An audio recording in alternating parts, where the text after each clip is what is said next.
Well, this might be a rough one. What's going on, everybody? This video is going to be a giant mixed bag of good news and bad news. Make sure you stay tuned to the end for the good news, though. There might be a reward in it for you if you do.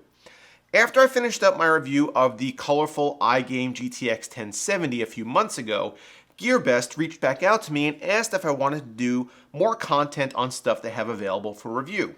Before long, this 32-inch monitor was being dropped off by my UPS guy, and seeing as I didn't know much about it going in, I was curious to see what $270 gets you if you don't need a name like Samsung or Asus gracing the front of your display.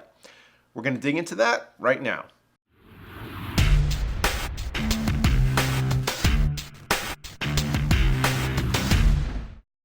The new Darkbase 700 from Be Quiet features a spacious interior with room for up to EATX motherboards, built-in PWM fan hub, and legendary Be Quiet build quality with included Silent Wings fans. Take advantage of its full modularity by removing or adding panels or even completely inverting the motherboard tray. Thanks to its LED accent trim that you can configure through any RGB header, it'll look great no matter how you build. Check out the link in the video description to learn more. So this is the OneBot V32FL, a 32-inch curved 1080p panel made in China. If you guys recall, I did a review of another 32-inch curved monitor a few months ago, the Pixio PX325C. And even though it probably is not the best for word processing, gaming on it was actually pretty awesome, and the VA panel produced a great image. The V32FL also uses VA technology for its display, which is a nice middle ground between the super fast response time of a TN panel and the color accuracy of IPS. At 5 milliseconds, you shouldn't notice any significant lag while gaming between your inputs and what's displayed on the screen. So it appears we're off to a good start even before we get plugged in. So let's do that, and so I get it. This is a product produced in China and sold by a Chinese company. But so are lots of products, and this is being marketed in the United States, and it's available worldwide. Why does it ship with a Type 1 plug used in China and Australia? If I didn't have a handy travel plug adapter around, I wouldn't have been able to do this video at all. Lucky for me, and perhaps unlucky for OneBot, I do a good amount of traveling and was able to juice this puppy up, as you guys can see. But how to connect it? Let's take a look around back at, what? One HDMI, one VGA, and nothing else? These are connectivity options from 10 years ago. What is going on here? Not even DVI? Well, at least I can output a signal from my Razer Blade here to the monitor to do some testing. And since HDMI carries an audio signal and there are what I assume are two tiny rear-facing speakers here, let's check out the audio. And oh, the speakers aren't working for some reason. All right, well, maybe there's a menu setting. Oh, the menu is entirely in Chinese. That's fine and understandable, I guess. After all, this is a Chinese product. So let's just look in the manual to see how to change the menu to English, and oh, the manual is also entirely in Chinese. Okay, well, that'll slow things down a bit. I guess we could just check out the website and see what info is there. There's no website? None? Well, okay then. I guess we're not testing the speakers, it seems. What can we test? Well, how about the stand? We could definitely test the stand. It tilts. It tilts a decent amount, actually. That's great. Does it do anything else? No. Well, that's okay. We could just VESA mount it, right? Well, maybe? There are 4 outlines for holes that look like they're in the correct location, spacing, and orientation for a VESA mount, but they're not cut out. What is happening here? Did somebody forget to drill the mounting holes? This is getting kind of frustrating. Let's try to find some positives. The back portion of the monitor is pretty slick looking, finished in a matte white plastic. Unfortunately, you don't generally see the back side of a monitor, so let's flip it around.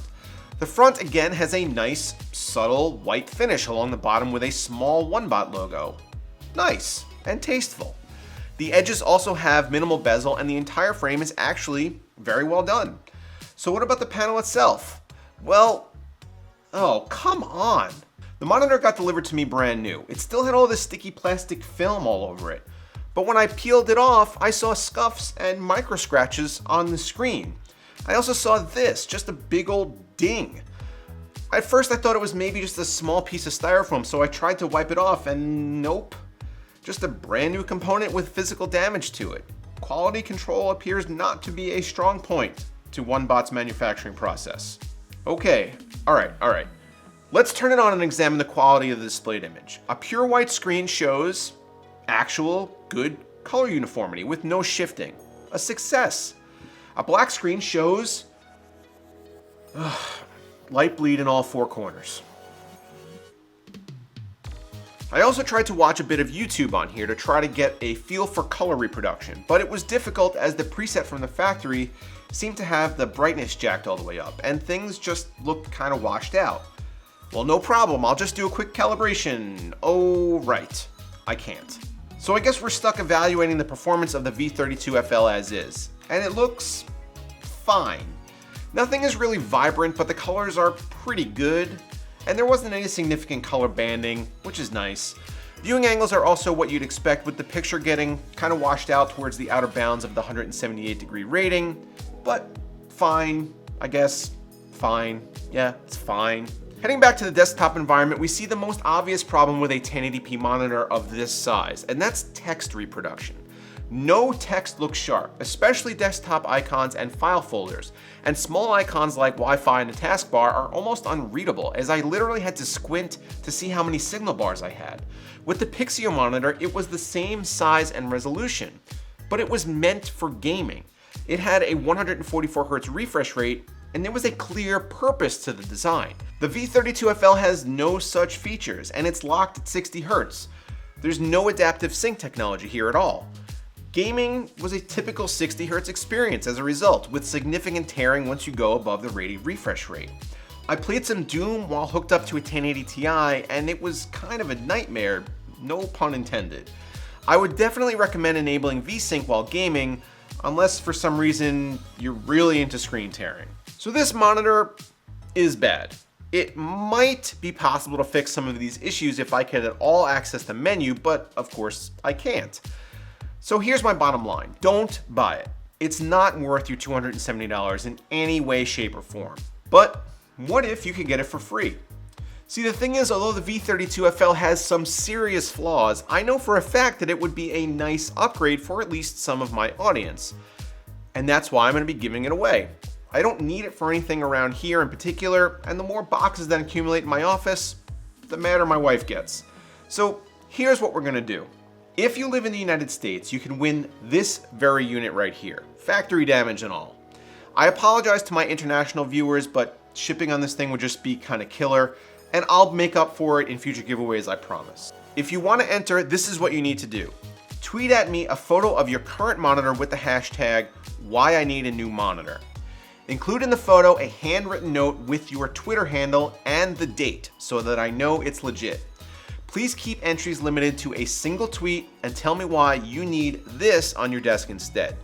I'll pick the winner in about a week or so and announce it on Twitter. It would be nice if you also subscribe to the channel, but I'm not going to enforce that. I also would recommend that you find some way to plug this in if you win it, so that probably means a travel adapter. So that's it, guys. The V32FL stinks if you're buying it, so don't do that. But it might be nice if it appears at your doorstep for free. Let me know what you think down in the comments below, and don't forget that you can get yourself some BPS Customs merchandise at my website linked in the description. As always, guys, thanks for watching.